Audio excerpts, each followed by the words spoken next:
Muy buenas noches, amigas y amigos de Todas las Noches Son Viernes. Vamos a hacer un programa basado un poco en el tema que hice el domingo en la noche con mis compañeros de programa en Tolerancia Cero, que tuvimos una invitada a una experta en climatología, una niña Maisa Rojas, y tocamos a propósito de los huracanes que han estado azotando la costa este de Estados Unidos, específicamente Florida, principalmente, pero también Texas. Y vamos a ir a tratar de dilucidar hasta cierto punto algunos asuntos que no necesariamente son muy claros para el público en general. Y yo formo parte de ese público en general, pero como para hacer este programa me he tratado de informar un poquito. Y tiene que ver con la relación que puedan tener estos fenómenos específicos, singulares, como son los huracanes, con el calentamiento global, y qué tiene que ver el calentamiento global con la acción humana. Un tema que todavía algunos discuten con mucha pasión, por lo que he podido ver en Estados Unidos especialmente, donde hay gente que está convencida que esto del calentamiento global por obra humana es una teoría conspirativa. Cuando es exactamente al revés, hay una teoría conspirativa desde ese pequeño grupo que dicen que hay una conspiración. Vamos por punto. En primer lugar, la causa de un evento singular como es un huracán, un determinado huracán que nace o se crea en un determinado punto del océano y recorre una determinada trayectoria, un evento singular no se puede explicar por causas generales, evidentemente, ni en esto ni en ninguna cosa. Pero a su vez, estos eventos que tienen sus causas singulares, pasó determinada situación, hubo determinada depresión, una baja depresión en tal punto, esas cosas en particulares que tienen causas caóticas, o sea, que no se pueden a veces discriminar a priori, como no se pueden establecer como regla, sino que se pueden entender a posteriori, no nacen de la nada, sino que nacen de una condición general. Y esta condición general que estaría produciendo huracanes cada vez más brutales, como este Irma que ha batido todos los récords, tiene que ver con el calentamiento, efectivamente. El calentamiento global se refiere a un calentamiento de dos grandes masas de la biosfera. El agua del océano porque es uno solo que tiene distintos nombres según por donde lo miremos, y la atmósfera. Dos cantidades de material, de las cuales la más abundante material es el agua, que es más denso. O sea, en un mismo volumen de espacio, la cantidad de materia si estamos midiendo la cantidad de materia por el aire, es menor que la cantidad de materia que en ese mismo espacio ocupa el agua. Hay más densidad material. Entonces, el calentamiento de estas masas enormes de agua y de gases de la atmósfera, que puede parecer trivial para algunos porque se habla de un aumento de 2 grados, un aumento de 3 grados, y la gente se hace la siguiente a veces consideración, dicen, ¿y qué tanto es eso? Yo en la mañana me levanto con 7, 8 grados de temperatura y en la tarde a lo mejor hay 25 y no pasa nada. Y claro, puede ser desagradable, pero no pasa nada especial, la vida sigue igual. Pero esto es bastante más complicado. Estos 2 grados no son 2 grados más en un vaso de agua, que tiene la cantidad de material que cabe en un vaso de agua. Estos 2 grados son sobre la inmensa, casi infinita cantidad de material del océano.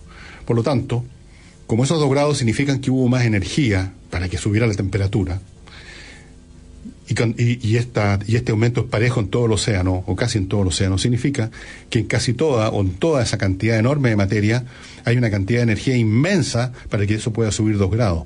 Entonces, el efecto de 1, de 2 o de 3 grados es gigantesco. Veámoslo al revés, como explicaba en el programa esta niña, esta geofísica. La edad de hielo, piensen ustedes lo que significa desde el punto de vista para los humanos, para la vida en la Tierra, cuando había una edad de hielo. La edad de hielo fue una época en que por el enfriamiento de la Tierra, los casquetes polares avanzaron. Las temperaturas bajaban y por lo tanto el espacio ocupado por agua, por hielo, era más grande. El hielo, las masas de hielo, grandes masas como las que uno ve en el Polo Sur, ocupaban prácticamente todo Canadá y parte de Estados Unidos, gran parte del norte de Europa, y generaban por supuesto efectos tremendos en el borde de eso y más allá también. Es decir, el efecto climático de solo 4 grados menos es la diferencia entre cómo es el paisaje hoy de la Tierra, con todas sus superficies actualmente cultivadas, y lo que fue esa superficie cubierta de hielo en la época de la última edad de hielo, que fue hace 20.000 años. En otras palabras, pequeños cambios desde el punto de vista puntual que nos parecen pequeños, 1 grado, 2 grados, 3, 4 grados, de más o de menos, hacen una diferencia enorme, porque las cantidades de energía que están involucradas son enormes. Entonces, eso por un lado. En segundo lugar, los sistemas complejos, como es la vida en la Tierra, que involucra varios subsistemas que a su vez interactúan entre sí. El sistema atmosférico, que es una sola masa de gases, de oxígeno, nitrógeno, etcétera, que circula por distintas clases de corrientes, las corrientes de chorro, los vientos alisios, los estos demás, etcétera, etcétera, circulan por todo el planeta. Distribuyen energía y distribuyen energía cinética y calórica por todo el planeta. El océano, otra masa, otro sistema que circula por todo el planeta. La vida sobre la Tierra, lo que se llama la biosfera, o sea, los vegetales, los animales, nosotros mismos, ese es otro sistema. Todos estos sistemas son en sí mismos muy complejos. El puro sistema meteorológico, por ejemplo, o sea, el comportamiento de los gases atmosféricos, que podríamos decir, bueno, que es simple. La atmósfera finalmente son unos cuantos gases y nada más, no hay nada más en la atmósfera. Y sin embargo es extremadamente complejo predecir o calcular para dónde van las cosas o cómo van a cambiar. Imagínense ustedes cuando agregan estos otros subsistemas que también son complejos y generan un supersistema que es la Tierra en su conjunto como un sistema complicado, repleto de variables que interactúan. Bueno, cuando uno tiene un sistema muy complejo, o sea, un sistema donde hay muchos elementos que interactúan y no uno o dos, pequeñas causas producen grandes efectos. Porque interactúan con estos otros procesos y generan cambios en cascada. Les voy a poner un ejemplo súper simple que todos experimentamos de niño. ¿Quién de ustedes jugó o no jugó al trompo? El trompo, ¿no es cierto? ¿Se acuerdan ese objeto con una puntita que uno con un cordel lo hacía girar y lo tiraba al suelo y empezaba ahí a rotar a gran velocidad? Y además de rotar, ustedes recuerdan, el trompo se deslizaba, avanzaba, generalmente en una trayectoria curva. Y además de girar y desplazarse, había un movimiento oscilatorio, no sé si ustedes recuerdan eso. O sea, era un sistema bastante complejo de movimiento. Pero igual, de todos modos, es un sistema infinitamente menos complejo que el de la Tierra, del planeta Tierra. Pero fíjense ustedes lo que sucedía. Uno, y todos hacíamos este juego, y a veces habían juegos basados en eso, hasta dónde uno podía dirigir el trompo. Uno le pegaba con la uña, con un dedo, un pequeño toque a ese sistema complejo. O sea, le introducía un mínimo de energía y con un vector, con una dirección a ese trompo, y por efecto giroscópico el trompo salía disparado para un lado. Y salía disparado con una velocidad y con una fuerza tremenda, y no sé, ¿pero por qué? Bueno, porque esa pequeña cantidad de energía que uno ponía o metía en el sistema con el pequeño toque de la uña, interactuaba con las energías que ya tenía ese trompo, ese sistema, ese desplazamiento, esa rotación, y generaba un nuevo vector, y el trompo salía disparado. En los sistemas muy complejos, pequeñas causas producen grandes efectos. En física se habla de un efecto que ha sido motivo de cuentos, de literatura y de películas, que es el efecto mariposa, que ustedes lo deben conocer. El efecto mariposa nos dice que si uno retrocede en la máquina del tiempo, por ejemplo, 10 millones de años, por decir una cifra cualquiera, y en ese lugar se baja uno a la máquina del tiempo y mata a una mariposa, cuando uno regrese al futuro, a nuestro presente, 10 millones de años después de matar la mariposa, nos vamos a encontrar con que el mundo es completamente distinto. Por una mariposa, sí. Esa pequeña mariposa interactuando con millones de otros factores que van acumulándose y generando a su vez nuevos efectos, que a su vez como se convierten en causas que generan otros efectos en cascada. Y más que en cascada, se producen feedback de la más enorme complejidad que casi no se pueden modelar matemáticamente. El resultado es entonces que con un pequeño toque las cosas cambian totalmente. Esto se ha estudiado para el caso de planetas más o menos cercano a la Tierra, como Venus, como Marte, cómo pasó que llegaron a ser lo que hoy son. Y tiene que ver también con la interacción entre un factor nuevo que se introduce en el sistema, que puede ser pequeño, que puede ser mínimo, y cómo al reaccionar con las fuerzas ya existentes en ese sistema genera grandes efectos. Todo esto para decirle, estimado amigo, que los 2 grados o 3 grados que se supone que va a aumentar la temperatura promedio de la Tierra en los próximos 40 años, y que ya parece ser un aumento que no lo vamos a poder evitar, aun si a partir de hoy, como dijo esta señora, esta física ayer en el programa, aun si hoy paráramos toda emisión de gases de invernadero, esos 2 grados extras van a hacer cambiar la Tierra. O sea, ya vamos a empezar a verlo. Siempre ha sido así. Siempre las sociedades, las civilizaciones enteras han dependido absolutamente de la naturaleza que nos rodea. Un historiador bien famoso, que a lo mejor usted conoció de cabros chicos, porque en esa época en que éramos cabros chicos, los que ahora somos viejos, la gente compraba libros, fíjese usted, me va a creer, y tenía biblioteca en las casas. Y no era raro encontrar alguno, por lo menos un volumen de una serie de volúmenes de una historia universal, descrita por un señor que se llamaba Will Durant. A lo mejor ustedes se acuerdan. Bueno, Will Durant tiene una frase muy interesante. Dijo una vez: la civilización es cortesía de la geología. Con esto quería decir, naturalmente, que es porque en un momento dado hay un cierto territorio que no se mueve, que tiene ciertas condiciones climáticas, etcétera, naturales, que puede surgir una civilización, y cuando esas condiciones cambian, desaparecen esas civilizaciones, o por lo menos se tienen que retirar de ese territorio. Ha ocurrido. Hay una cultura completa que ha sido estudiada, que estaba en Nuevo México. Era una cultura en el sentido que no había llegado a un nivel más tan sofisticado como civilización, pero era una cultura con una especie de ciudad en unos cañones del territorio ahí, con casas como con departamentos, tenían agricultura, tenían sistemas regadío, era bastante sofisticado, y esa cultura se fue a las pailas simplemente por una sequía de unos 10 o 20 años. Con eso bastó para que esa cultura no pudiera seguir existiendo ahí. Entonces tuvieron que ir de a poco, de a mucho, y una vez que se desintegran los lazos, las relaciones sociales, la cultura deja de existir, porque la cultura se sostiene.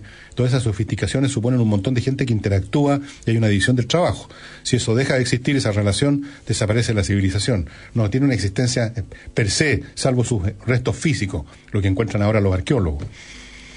Yo pienso que si el fenómeno Irma y lo que venga detrás, porque entiendo que viene otro huracán que se llama José, se repite el próximo año, si tenemos 1 o 2 huracanes el próximo año que generan el grado de destrucción que generó el grado de trauma, días esperando el huracán, destrucción, casas inundadas, casas destruidas, entonces lo que va a suceder, estimado amigo, que la gente se va a empezar a ir de Florida y de la costa sureste, porque nadie está dispuesto todos los años a reconstruir su casa. Y las empresas no van a estar dispuestas a invertir o a quedarse en un lugar donde todos los años sus actividades se tienen que detener y hay daños que hay que reparar y gastar dinero en eso. Y cuando se van a unas cuantas personas, la economía va a disminuir en un grado proporcional, y otras empresas y otras personas que van a tener menos oportunidades laborales y económicas se van a empezar a ir por esa razón. O sea, vean ustedes cómo un efecto se convierte en otro. Primero es parte con el huracán, y luego sigue simplemente porque hay menos oportunidades económicas, y como hay menos oportunidades la gente se va, y como la gente se va hay aún menos oportunidades, y luego viene otro huracán y vuelve a ser una destrucción, y raya para la suma. Si esto continúa, debido al calentamiento global, y todos los años, o cuando mucho año por medio, se desatan estos eventos catastróficos, se va a despoblar esa zona. Se va a despoblar como se despobló lo que los norteamericanos llaman the Iron Rust Belt, que es un área en Estados Unidos donde había una serie de ciudades y ciudades más pequeñas y villorrio y pueblo que vivían de la industria del acero. Esa era su condición de existencia. Cuando el acero dejó de ser viable, la producción de acero, por la competencia china, coreana, etcétera, esas fábricas empezaron a cerrar. Y al empezar a cerrar, la gente se empezó a ir. Y al empezar a irse la gente, otras actividades también se fueron. El comercio no puede subsistir sin una masa crítica de clientes. Y a su vez eso produjo otros efectos, produjo efectos en el mercado inmobiliario, etcétera. Si ustedes van a Detroit ahora, la ciudad del automóvil, se van a encontrar con barrios completos de Detroit que están deshabitados. Así. O sea, usted puede comprarse en Detroit una casa por 4 chauchas. Casas que están deshabitadas porque la gente se tuvo que ir porque no hayan oportunidades laborales. Entonces, las condiciones naturales, si persisten, y probablemente no solo van a persistir, sino que se van a agravar, porque el calentamiento es acumulativo, porque seguimos expulsando gases de invernadero, y porque el gas que expulsamos ayer o anteayer o el año pasado o hace 100 años sigue ahí, lo que va a ocurrir es que la Florida, que resistía aguantando estos eventos cada 10 años, cada 5 años y de menor intensidad, y la gente seguía viviendo ahí y se seguía invirtiendo ahí porque era tolerable, tal como toda sociedad tiene ciertos límites de tolerancia para una serie de eventos. Nosotros en Chile seguimos viviendo aquí, construyendo aquí, a pesar de que tenemos terremotos, pero no tenemos terremotos todos los años. Imagínense qué pasaría si en Chile todos los años tuviéramos terremoto como el del febrero de hace unos años atrás. Y lo tuviéramos, digamos, en todo el país. Bueno, por supuesto que no podríamos seguir viviendo en el país, pues. ¿Quién seguiría viviendo aquí? ¿Quién seguiría invirtiendo aquí? ¿Quién seguiría construyendo aquí si el próximo año se va a venir todo abajo? Lo estoy poniendo en exagerado para que ustedes comprendan cómo se dan estas cosas. Se dan como todas las cosas en realidad de manera más opaca, si ustedes quieren, más indirecta, menos clara, pero se dan y se acumulan. Entonces, así como hay islas completas que van a desaparecer con el aumento de las temperaturas porque el nivel del mar sube, así como hay zonas ribereñas de distintas sociedades que van a empezar a ser abandonadas también porque el agua sube y uno no puede vivir con medio metro de agua, digamos, dentro de su casa, así otras zonas van a dejar de ser habitables por el fenómeno de los huracanes y de los tornados, porque nadie está dispuesto a vivir en esas condiciones. Y así como hay zonas en el mundo, en el pasado y en el presente, que también se han abandonado porque cambió el clima. Si en el norte chico, en nuestro país, en el norte chico, ustedes saben, hay muy poca agua, pero hay algunos recursos de las muy pocas lluvias o de los muy pocos canales de regadío que permiten algún tipo de agricultura menor, que permiten el cultivo de la uva para el pisco, por ejemplo, en algunas zonas del norte incluso. Pero supongan que el clima cambia de una manera tal de que eso ya ni eso es posible, que no cae ni siquiera esas pocas gotas de agua, que ya no llega nada de la cordillera. Esa actividad va a desaparecer y ustedes van a ver un poco como esos pueblos salitreros abandonados. Se acabó el negocio del salitre y se acabaron los pueblos y ustedes pueden ver ahí un ejemplo de lo que sucede cuando una actividad ya no es posible por condiciones, o pueden ser más naturales o pueden ser sociales. También hay zonas en el mundo, locales o de gran tamaño, que han dejado de ser lo que son porque cambió simplemente el precio de cierto commodity que ellos producían. ¿Qué pasó con el salitre? Y entonces uno ve este fenómeno de pueblos abandonados. Parece una cosa rara, pero es así. Pues la gente no puede seguir viviendo ahí porque no hay de qué comer. Y con la naturaleza pasa lo mismo. Si una zona se empieza a convertir en pantanosa, si una zona se empieza a convertir en blanco todos los años de huracanes, la gente se va a ir. Y eso es lo que va a pasar, creo yo. Es una adivinanza, espero que no ocurra. Los que creen que el calentamiento global es un cuento de hadas creen que no va a ocurrir, que esto de los huracanes siempre han habido. Sí, siempre han habido huracanes, pero no de esta intensidad, no con esta frecuencia. Nunca se había visto este evento de 3 huracanes en el Atlántico al mismo tiempo y todos en algún momento de categoría 5. En algún momento el Irma estaba realmente más allá de la categoría 5, habría que haber inventado la categoría 6. Ahora después afortunadamente se amortiguó, igual sigue siendo muy poderoso y destructivo. Así es que ese es uno de los efectos que yo creo que vamos a ver en el sur este de Estados Unidos. En otras partes del globo, incluyendo nuestra parte del globo, nuestro país, vamos a ver otros efectos. Dependen de las situaciones en que estemos ubicados físicamente. Van a haber incluso efectos positivos en algunas partes del mundo, no crean ustedes. Por ejemplo, en Rusia, gran parte del territorio de la tierra rusa es permafrost. Es decir, es tierra mezclada con hielo, es tierra que está demasiado cerca del polo y por lo tanto no sirve para la agricultura. De hecho, parte importante de la historia de Rusia se explica por la pobreza de la tierra disponible, lo poco y lo mala que es la tierra disponible para la agricultura.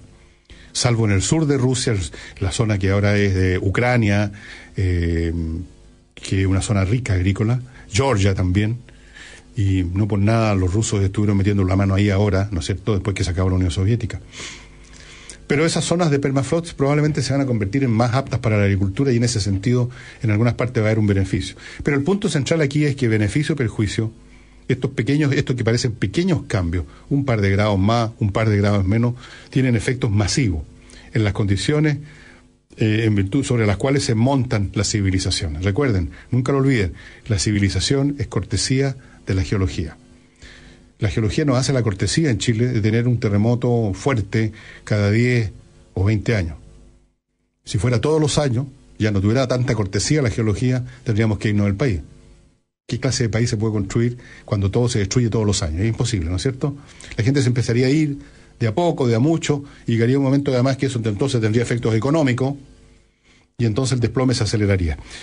Estamos viviendo en un tiempo entonces de grandes cambios, yo creo de grandes cambios en la estructura de nuestro globo. Hemos vivido, desde que hubo la última edad de hielo, hemos vivido distintos avatares. En la Europa, por ejemplo, del siglo XVIII y XVII era mucho más fría y lluviosa que ahora, y eso generó más de alguna consecuencia incluso en la historia social de Europa. Por ejemplo, la famosa Revolución Francesa, fue precedida por varios años de feroces eventos climáticos que destruyeron cosechas completas o las destruyeron en gran parte, y eso en una sociedad básicamente agraria fue una catástrofe.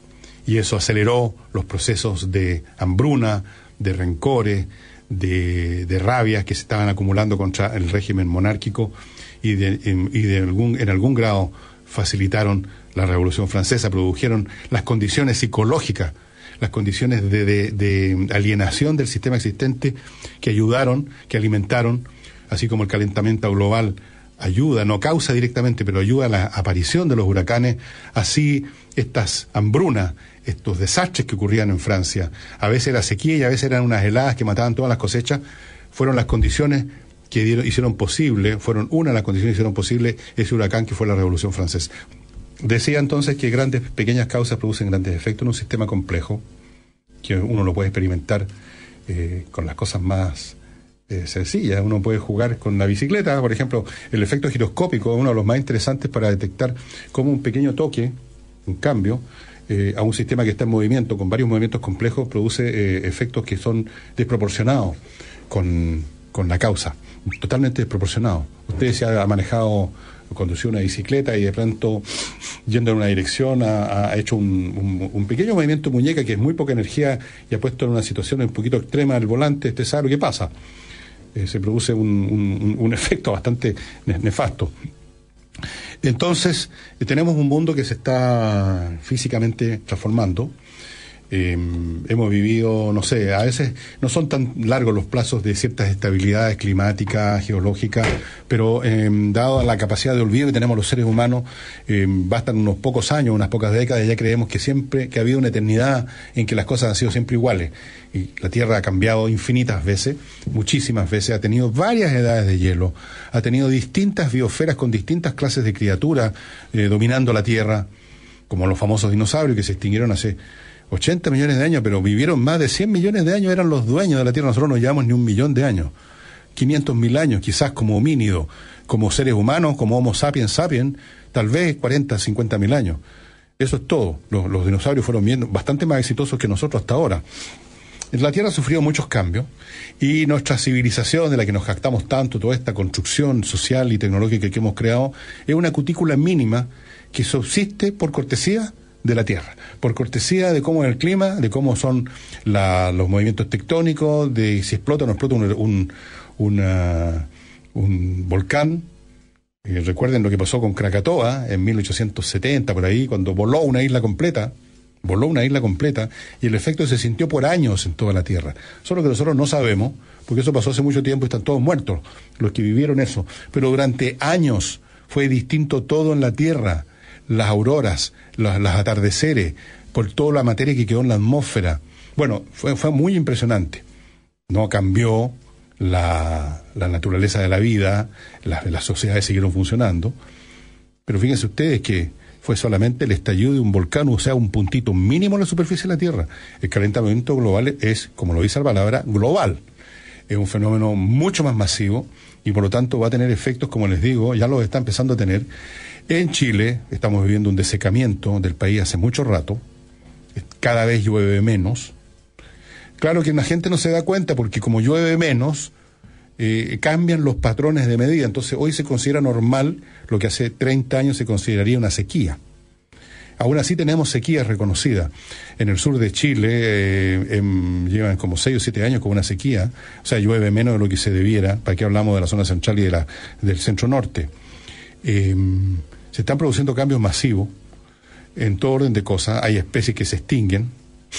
Hay una extinción que es muy grave, ¿eh? Ustedes no sé si saben, pero especialmente en algunas regiones del planeta está disminuyendo masivamente la población de abejas.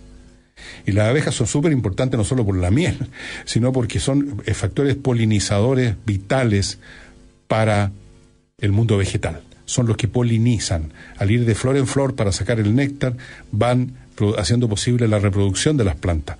Sin abejas, ese fenómeno va a significar la desaparición de algunas especies que dependen totalmente de ese tipo de polinización.